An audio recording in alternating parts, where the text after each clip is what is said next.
Blessing brothers, hello, how are you doing? So, and as you are good, so welcome. We are going to share some skills where you are going to collect your data. Which tips will you look for, or which tips have you to consider? Welcome. Welcome again. We are going to share, or we are going to look some tips or some things you have to highlight where you are writing or you are collecting your data about the research methodology. Today the reason it is called research methodology. So first of all, know and get the explanations about the research methodology. When you say the research methodology, it's a combination of two words. There is a research and methodology. What the research, what the methodology is. When we say the research is a systematic process of collecting and analyzing the information to increase the understanding of the phenomena under the study. So the next is a methodology. When you say the methodology, it comes the word method or the techniques you may use. Research methodology cyangwa se muri research methodology yacu tugiye gusangira ubumenyi biciye muri izi ndimi ebyiri. Turakoresha icyongereza kugira ngo aba diasporas bacu cyangwa se inshuti zacu ziri hanze y'u Rwanda babashe kudukurikirana neza, ndetse turaza gukoresha n'ikinyarwanda kugira ngo tubashe gusangira. Hanyuma research methodology nk'uko nayoze nyibabwira mu rurimi rw'icyongereza nibyo twifashisha turi gukolectinga se cyangwa se turi kwegeranya amakuru kugira ngo tuze kubona uburyo tuyanaliza biciye mu gitabo. Ubwo nibwo ndi kuvugamo. Hanyuma research methodology igomba kugira research proposal. The research proposal gives a background on overview of all topics. You know, research proposal ni imbanziriza mushinga cyangwa se ugiye gutegura umushinga. What should you have or what will you do? Ni iki ugomba kuba ufite cyangwa se ni iki uzakora. Hanyuma in a research proposal you should the same as, or you should have the problem statement. It gives an objective of the topics and even a hypothesis research and the delimitation. What will you delimitate to achieve to that one? And even the motivation, the choice, the interest of the research should comes in that words, the research proposal. In a background of the study, the next is a background of the study. So in a research proposal or in imbanziriza mushinga uzasabwa kugiramo icyo bita background of the study. The background of the study, it gives the specific of the problem, not the history. Let's understand this one. It gives the citation and build a case for the study. Muri background of the study, ikintu tuzitaho ni iki? Uraza uvuge muri make icyo kintu ugiye kwandikaho cyangwa se iyo topic ufite. Urayidusobanura neza hano muri background of the study, nurangiza ugenda ushyiramo n'ikintu bita citation. Ntabwo uraza na history, ntabwo hano ushyiramo history y'icyo kintu uri gukora. Hanyuma ino citation, iyo bavuze citation ni amagambo uri gukoresha where it comes from cyangwa se ni bande bayavuzeho. So iyo turi gukora kuri topic runaka cyangwa se iyo kwandika igitabo ku kintu runaka ugomba kuba ufite abantu babivuzeho. So urugero ibitabo turifashisha ni bande bagiye babikoraho. Dufate urugero, dushobora kuba tugiye kwandika nko kuri development of RDB in Rwanda, ku iterambere rya RDB mu Rwanda cyangwa se rya kira kigo gishinzwe iterambere ry'u Rwanda. Ikintu ugomba kuba ufite rero, hari some documents that made on RDB, hari documents zarakozwe kuri RDB, izo nizo turifashisha. Hanyuma aho muri citation cyangwa se hano muri background yacu ushyiramo byavuzwe ryari mu wuhe mwaka. For instance, cyangwa se urugero, uravuga ngo RDB muri 2020 yavuze gutya ku iterambere rya RDB, yanditse gutya. Nibyo bintu rifashisha, cyangwa se hari newspapers zakoreshejwe kugira ngo batangaze ayo makuru yo kuri RDB. That it comes in a background of the study. It brings the specific of the problem or the topic what you are leaning to. Because if you are going to to make, or when you are in research methodology, you should have a topic. Topic is what you are dealing with, or what you are writing on, or what you are collecting on. Ibintu uri gukorekitinga cyangwa se uri kuvuga, so hari ababikozeho aha muri background of the study urabitubwira. Hanyuma ikindi gice ugomba kurebaho ni igice cya problem statement, nayo igomba kuza mu bushakashatsi bwawe cyangwa se mu gitabo cyawe uri kwandika. It should be a paragraph, it should be clear, that paragraph should be clear, so as to explain what the problem is. Muri no problem statement, icyo uvugamo ikibazo ni iki, cyangwa se the topic ndi kuvugaho ni iyihe. Nicyo kiza muri problem statement, kugira ngo uze kujeneraliza cyangwa se kumvikanisha ikintu ugiye kuvugaho. The research question. In a research question, the research questions are based on specific objectives. An introductory statement should be there. The framing of the question should not attack yes or no. Hano muri research question are those questions cyangwa se ni bya bibazo uyibaza kuri ya topic yawe cyangwa se kuri cya kintu uri gukorera ubushakashatsi. Research question, ubundi icyo ugiye gukora umanza wakwibaza, ese iki ni ikibazo, ese ni ukubera iki ngomba kubikora, kuko ntabwo ari byiza gukora ikintu udafite impamvu. Nta nubwo bibaho, nta nubwo ugomba kuba umusazi. Hoya, umuntu ugiye kwandika igitabo ugomba kuba ufite impamvu yacyo. Rero ikintu ugomba kwibaza ntabwo ari bya bibazo wibaza ngo usubize ngo yego cyangwa oya. Nicyo muri no research question batubwira. Twari twafashe urugero ku iterambere rya RDB mu Rwanda. Tujya gukora ku iterambere rya RDB mu Rwanda, cyangwa se ugiye kwandikaho, cyangwa se ugiye kugira data highlightinga.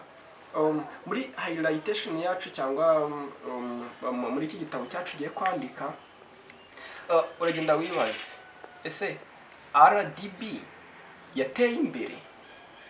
Ese ni mu buhe buryo RDB yateyemo imbere? Urumva nitwibaza ngo ni ubuhe buryo RDB yateyemo imbere, hazazamo amantuza menshi, contents menshi, cyangwa se ibintu byinshi ushobora kuvugaho. Bavuga ngo RDB yateye imbere yego kubera ko imihanda ibiki n'ibiki biri kutugaragarira, ibintu nk'ibyo ngibyo. Cyangwa se ukavuga ngo yateye imbere muri ubu buryo kubera ko ibikorwa byinshi yarabyaguye, tugiza za parking sites, za attraction society, ibintu nk'ibyo ngibyo bitandukanye. Nicyo hano muri research questions ugomba kugaragaza, ibibazo uza highlightingamo aho ngaho. Ikindi tuzagira muri research objectives.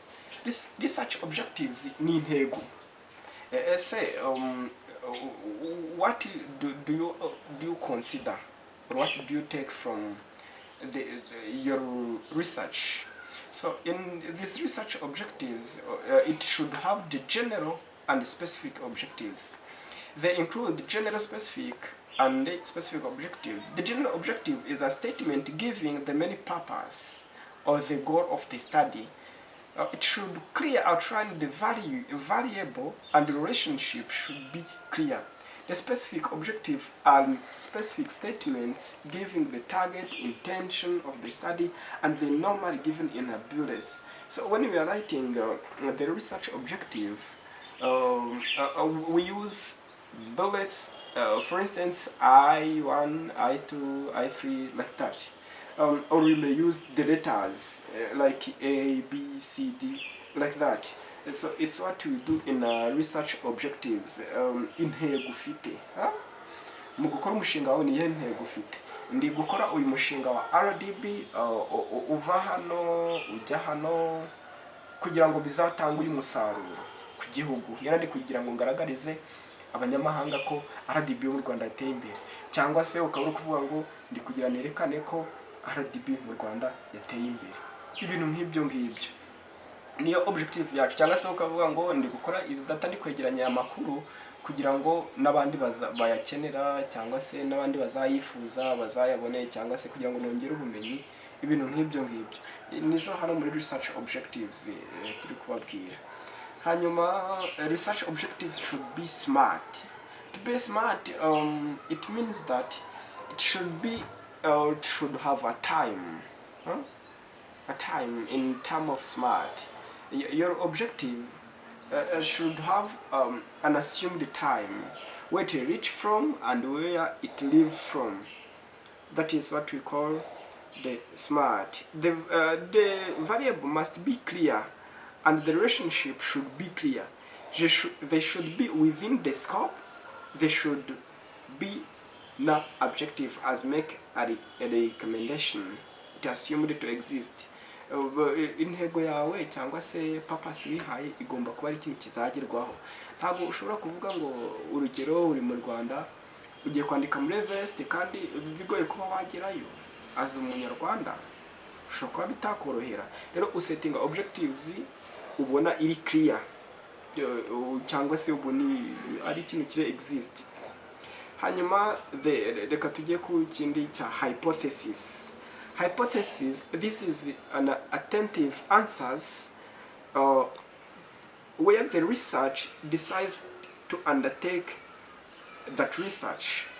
The hypothesis, it also refers or it also explains the tentative answer to the research specific objective, which we have verified during the course of the study, and this answer may be accepted or refused according to the findings of the research. So hano muri hypothesis, bino ni ibisubizo bya specific objectives cyangwa se urabona ufite intego ugomba kugeraho, hari n'ibibazo ugomba kwibaza. None specific objectives cyangwa se intego zawe bya bibazo wagiye wibaza, i hypothesis bino bisubizo bizaza bisubiza izo specific questions cyangwa se specific objectives. Hanyuma ubundi mu magambo yimbitse hypothesis ni nk'ibisubizo. Ibisubizo hari ibibazo wagiye wibaza, ese how likely this research or where it will be an important, things like that. This is an answer to your questions. Ubona kuvuga ngo ibisubizo byose n'ibiki byose bigomba kugaragara mu gice cya hypothesis, nacyo kintu bintu utagomba kwirengagiza. Hanyuma hari ikindi bita justification of the study or the choice of the study. The choice of study, this is a reason why the researcher has decided to undertake the research. And of course, the reason why the specific topic was chosen. Why did you choose that topics and why you are writing on it? Huh? What's the problem? Ese wafashe decision yo kwandika kuri icyo kintu kubera iki iyo topic wayihisemo. The choice of the study. Nicyo tubona hano muri justification of the study. Kubera iki wayihisemo, mbese hano haza impamvu wahisemo iyo mpamvu. Nahisemo iyi topic kugira ngo bizagende bitya kugira bizafasha abana aba. That is justification of the study. Ikindi ni signification of the study. Signification of the study or the scope of the study may use also an interest of the study. Hata muri interest of the study hazamo you are making the research or you are writing on some book.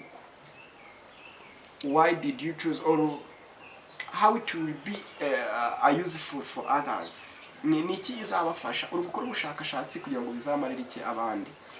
So here in this significance study should explain who benefit from your study and how they will be benefit from the study. You may use you may point the personal, scientifics, academic, socio-economic interests can be started. This section must be in a future tense. Iki gice cya significance of the study, iyo uri kwerekana umumaro w'isomo ryawe ugenda uvuga ngo this will benefit from this. Bano bazungukira hanaha. Hanyuma uko iminsi izagendeza ubushakashatsi bugenda butanga uyu musaruro, ariko bigomba kuba muri future tense cyangwa se mu gihe kizaza. That is a significance of the study. Study the limitation. This is what is limiting you to achieve, or what has limited you to achieve on specific objective. This study delimitation, it shows the extent to which the result of the study can be generalized. This part shows the research delimitation in term of time, in a part of time, or in a term of space, and even a domain. For instance, so the space may limitate you because you lack where to do, or where to apply your skill, or where to apply your project. So and even in a domain may limitate you because for instance, you did construction in a high school or even in a university, and you don't have enough skills for writing that book or for making that book. Nicyo nari kubabwira hano muri study delimitation, ni ibintu byakurimise cyangwa se bizakurimita gukora igitabo cyawe.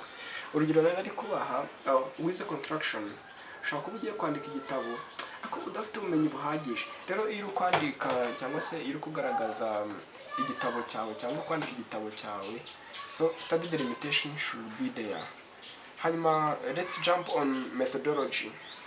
Iki ni ikindi gice aho ugaragaza methods and even materials will be used in writing your book.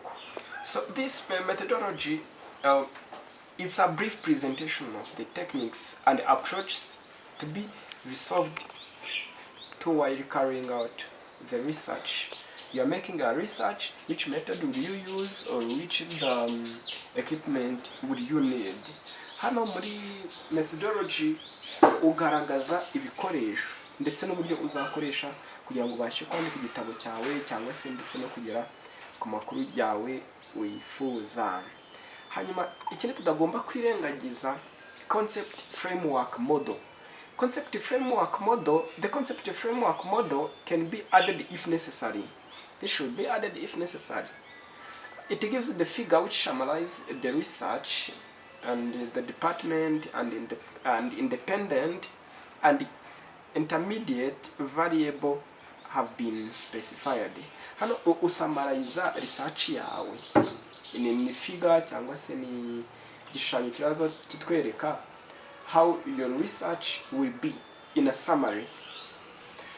Hanyuma organization of the study, hari ikindi gice cyitwa organization of the study tugomba kwibandaho cyangwa se tugomba kuvuga.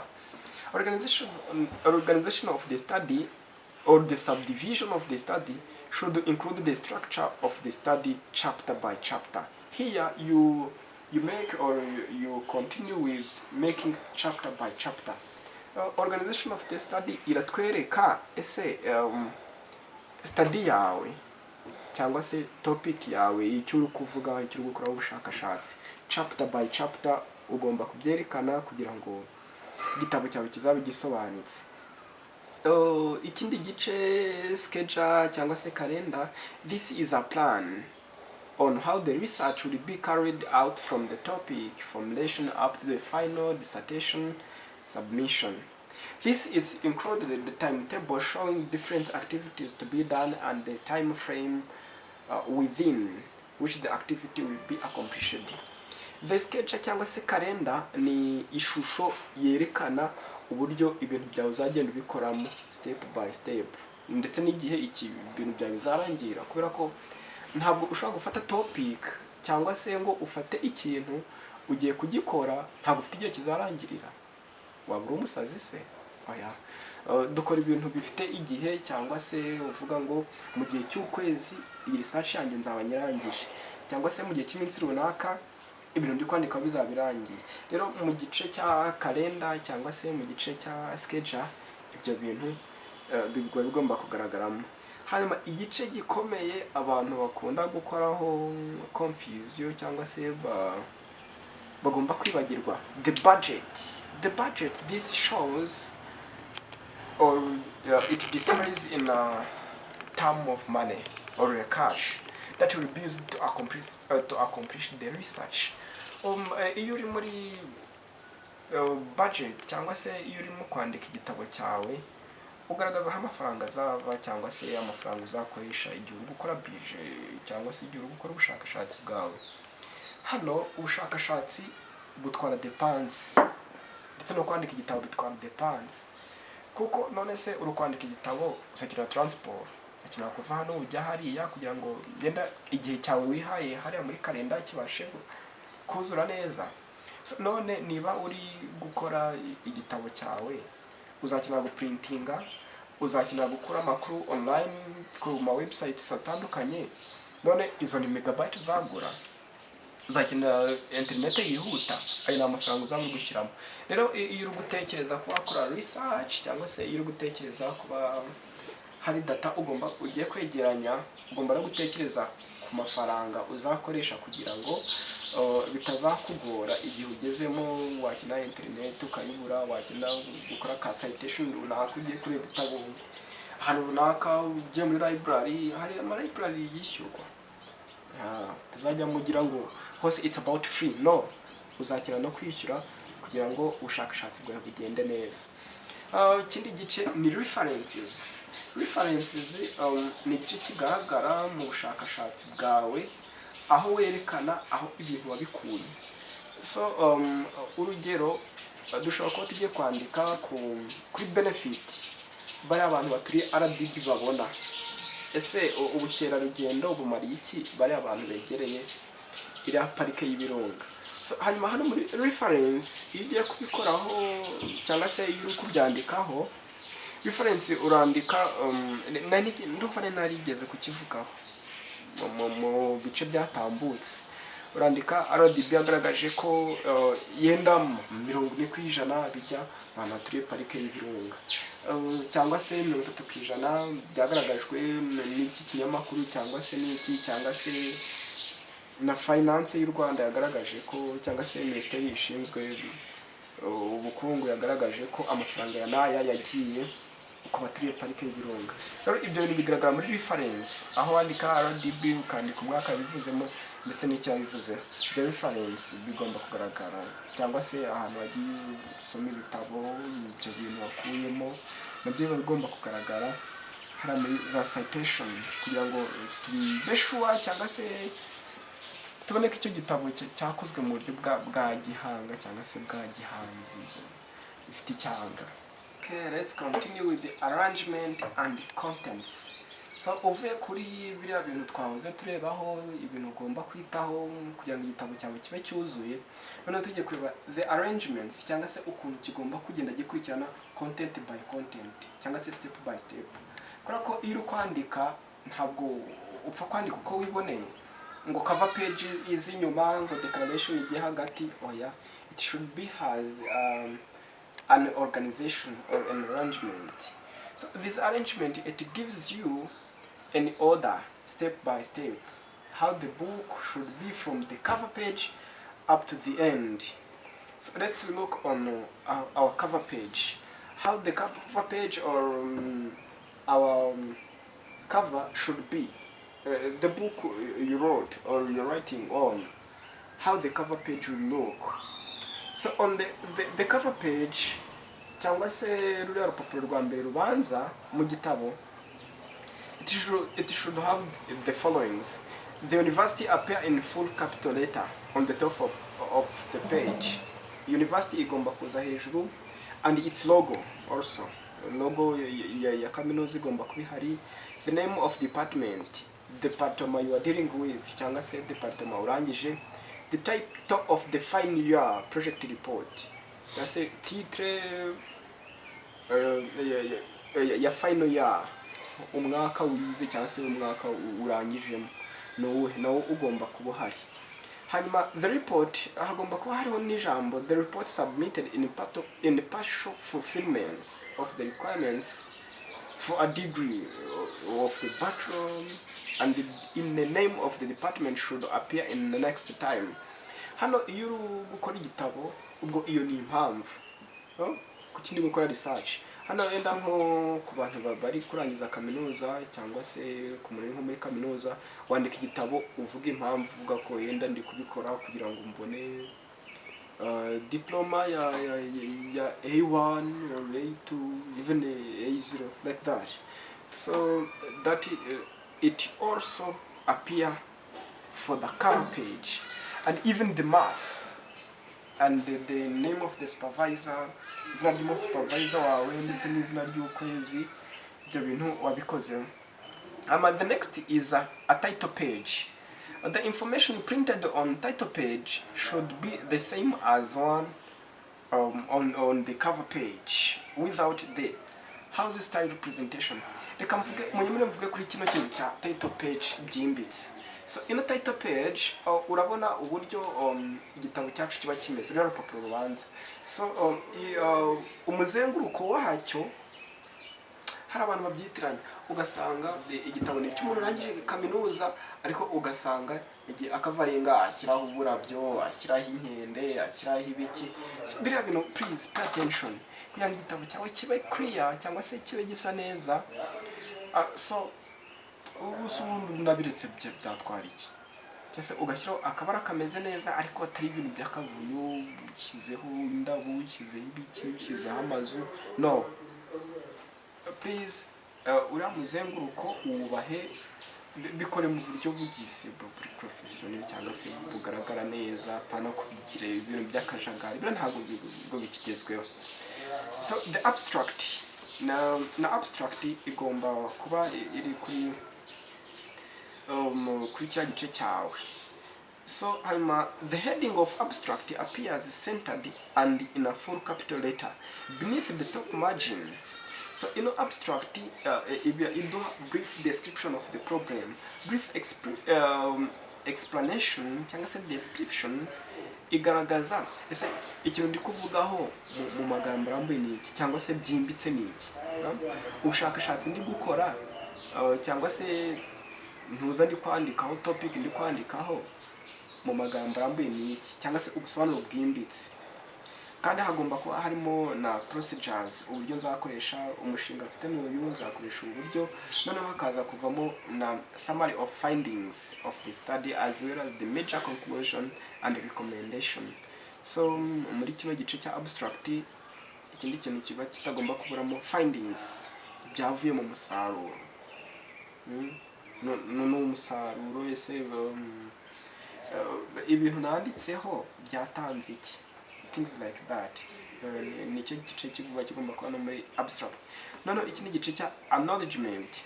Acknowledgement should be within 1.5 as interline space. Under the heading acknowledgement, the section may include appreciation of all those who assisted the authors in the preparation of his or her final year dissertation, particularly the supervisor, and the supervisor comes first, as it is, followed by other academician, and the relatives last. The relatives comes last. It should not exceed 300 words.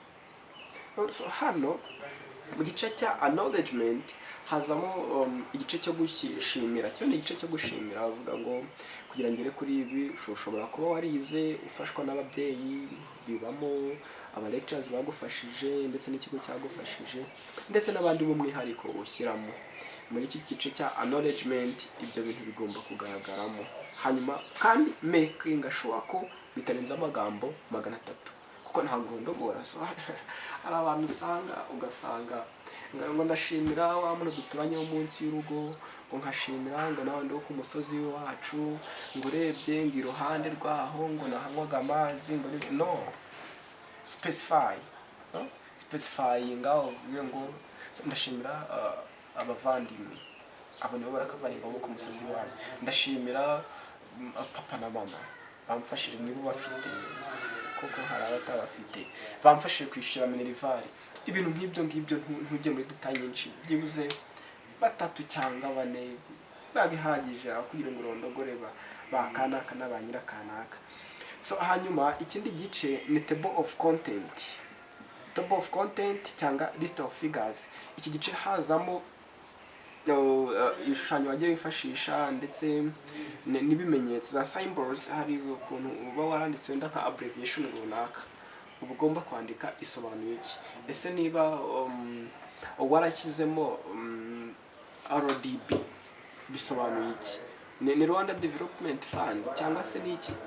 Cyangwa se urugero ushobora kuba warashyizemo hari nka company yagufashije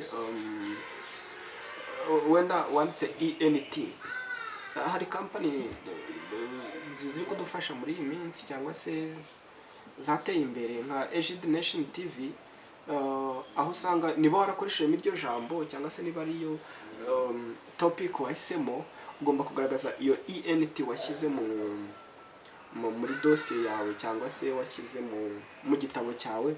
It stand for what? Isobanuye iki? Kugira ngo tutaba confused abantu bazasoma igitabo cyawe, kuko bashobora kuba batazi iyo abbreviation cyangwa se that abbreviation. Ugomba rero kuyivuga byimbitse. Hanyuma ikindi gice ni igice bita body of the text. The main body text should normally be divided into chapters. Hagomba kuba harimo ibintu by'amashapitre muri kino gice cya body of the text.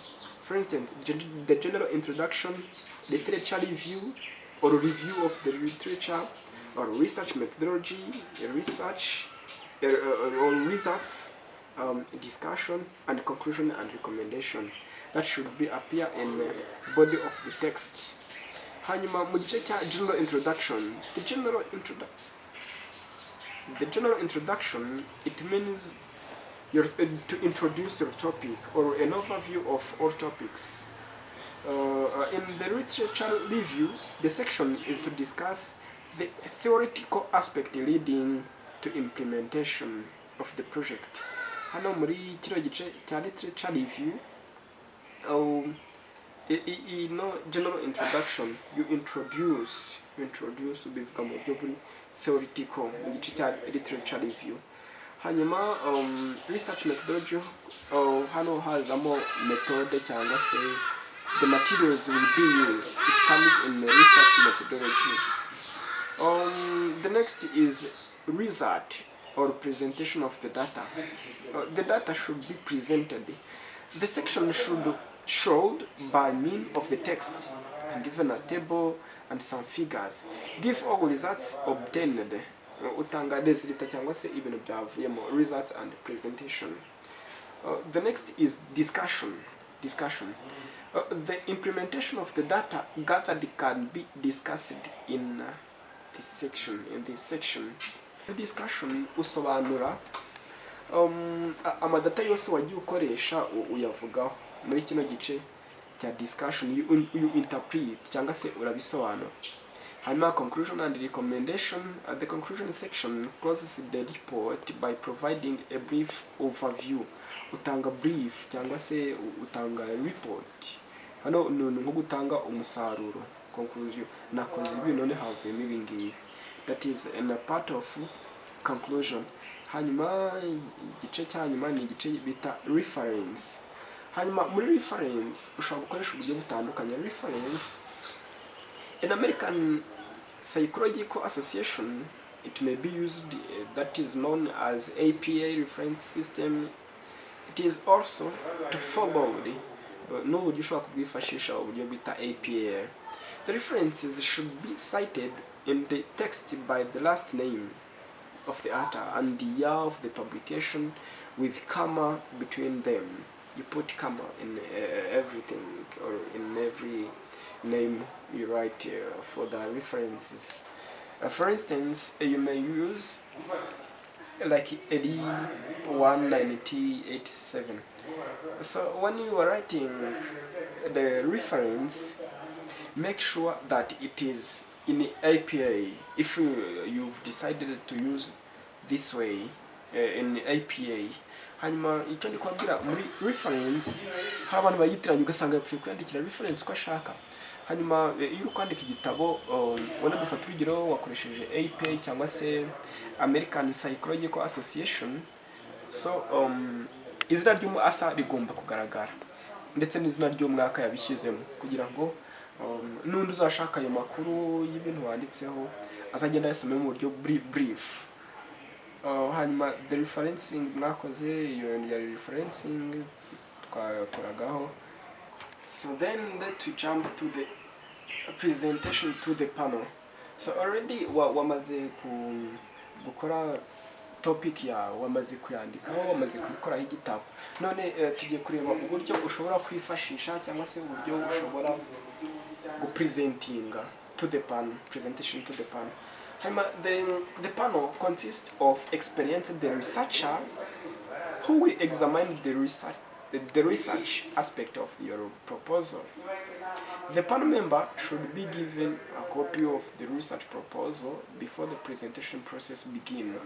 The main point that should be emphasized in the presentation includes. So hano tugiye kurebera hamwe pano ibiteye ite, noneho wowe ugiye kuyijyaho cyangwa se ugiye kujya imbere y'abareba pano ugomba kuba ugaragara ute. So hari ikintu tutagomba kwirengagiza abantu banjye cyangwa se bakunzi bacu. So urabona urangije kwandika igitabo already, burya ntuzakora ikosa ryo kwandikisha igitabo. Birashoboka kuba utabyumva neza cyangwa se kuba udafite ubumenyi buhagije mu kwandika igitabo, ariko iyo wakiyandikiye biba byiza kubera ko iyo ugiye imbere ya pano ntabwo ugira ubwoba, kubera ko uba uri confidence. Icyambere, be confident. Iyo ugiye kwandika igitabo cyangwa se ugeze imbere ya pano, genda wemye kandi bafate nk'inshuti zawe kugira ngo ubashe kuba waganira nabo, cyangwa se ibyo bakubaza ubashe kubasubiza, kugira ngo rero bikurinde kuba watsindwa cyangwa se wagira isoni wareba ku ruhande. Hari abugira ugasanga atangiye kuvuga ngo urabona iki n'iki, ngo naranditse, ngo nandika kuri topic runaka, ugasanga atangiye kureba hasi. Be confident, kandi ikindi, smartness is the first. Be smart. You have a smartness. Niba ugiye imbere ya pano, icyambere turareba uburyo ugaragara, ishusho uko ugaragara. Rero ikintu ugomba kwitondera, imyenda yawe reba kakenda kameshe, and then uze presenting umushinga wawe cyangwa se topic wavuzeho kugira ngo ibintu byawe birusheho kuba byiza. Hanyuma ikintu utagomba kwirengagiza, genda wumva mbese their relatives, n'abavandimwe ngiye kubabwira inkuru, ufate nk'abantu baba musanzwe muganira muri quartier kugira ngo bitagutera ubwoba. Kandi ikindi, focus on them. Kugira uri kubabwira cyangwa se bari kubaza ibibazo, barebe mu maso, n'utazagira ubwoba, n'utazagira n'isoni. Naho ndumva n'ibindi byo kureba ahandi, byo kwirya inzara, biba ikibazo. Hanyuma igomba kuba, the title of the study should be there. This is a brief description of the problem and the objective of the study, and even a summary of the variables. The brief statement of the type of the study begins, and even a sample. The method of the correction should be there, and a summary of how the data will be analyzed to provide the required information, and even the summary of the main resources required, or the human you've used, and even a financial, and even a summary of ethical consideration and the plan for dissemination of the result. Bino ni ibice mugeze imbere ya pano. So hari ibintu byinshi bagenda bakonsidaringa, uburyo wakoze mu bushakashatsi bwawe n'ibiki, ariko mbere yuko babikonsidaringa bamanza kureba wowe ubwawe. Ibyo nabwiye byo gushamanga ukagenda wumva nta kibazo, ibindi bigenda biba considered inyuma, bareba na biriya bice twagiye tuvuga hejuru by'amatitire, by'amakava pages, and even uburyo bwose wagiye ubikurikirana bagenda babireba. Hanyuma mwakoze. Thank you for our lovely brothers to follow us and keep shining with us. So turashimira cyane abantu mwabanye natwe muri iki kiganiro, ndetse tutibagiwe n'ababa batumye iki kiganiro kiba possible. Thank you and welcome again in our channels. Please, the donation, and we appreciate to the guys mwagiye mudufasha mwese, turabashimira donation, ndetse special thanks kuri Rwanda Guest House bagiye badufasha. Mwarakoze cyane, tuzasubire mu biganiro by'ubutaha.